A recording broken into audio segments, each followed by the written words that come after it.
ஐயா? பாத்திர வரமா? எதுனா அம்மா உட்காந்துக்கிறாங்க, ஒய்ஃபா? உங்களுக்கு என்ன வயசு இருக்குங்க ஐயா? எனக்கு ஒரு 50 வயசு இருக்கும். ஆனால் பயங்கர வேகமாக வந்துட்டு இருக்கிறீங்க ஐயா. எப்போ அந்த வண்டி அப்படிதான். அப்படியா? இப்போ தாங்க ஐயா. உங்களுக்கு வயசு என்ன வயசு சொன்னீங்க? 50. அம்மாவுக்கு என்ன வயசுங்க? 47. ஆனால் அம்மா கூடயே தான் கூப்பிட்டு போய் வியாபாரம் பண்ணுறீங்க. அப்படியே எந்தெந்த ஊருக்கு போவீங்க ஐயா? தமிழ்நாடு முழுக்க போவீங்களா? அப்படியா? எவ்வளோ தூரம்? அவ்வளோ தூரம் போவீங்களா? பரவாயில்லைங்க ஐயா. கை கொடுங்க ஐயா, வாழ்த்துக்கள். உங்கள் வயசில் நாங்கள்லாம் ரொம்ப என்ன சொல்கிறது, உங்கள் வயசுலாம் வந்து நான் பாராட்டணும் அப்படின்னு தான் சொல்லணும்.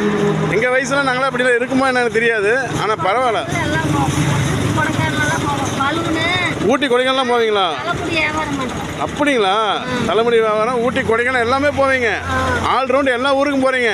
சூப்பருங்க, வாழ்த்துக்கள். ஒன்லி பாத்திர ஐட்டம் மட்டும், பாத்திர சேல்ஸ் மட்டும் பண்ணுறீங்க. இப்போ நீங்கள் தங்குறது எங்கே தங்குறீங்க? வீட்டுக்கு போகுது. அப்படியா? வேற ஈரோடு போகுது. பையன் வீட்டுக்கு போகிறீங்க. சூரம்பட்டி வலசு. சூப்பருங்க ஐயா. ஆனால் பயங்கர இந்த வயசுலேயும் இவ்வளோ ஸ்பீடாகவும் அம்மா கூடையே வச்சு வியாபாரம் பண்ணுறது பெரிய விஷயம். எவ்வளோ ஒரு ஒற்றுமை, எவ்வளோ ஒரு அன்பு பாருங்க உங்கள்கிட்ட.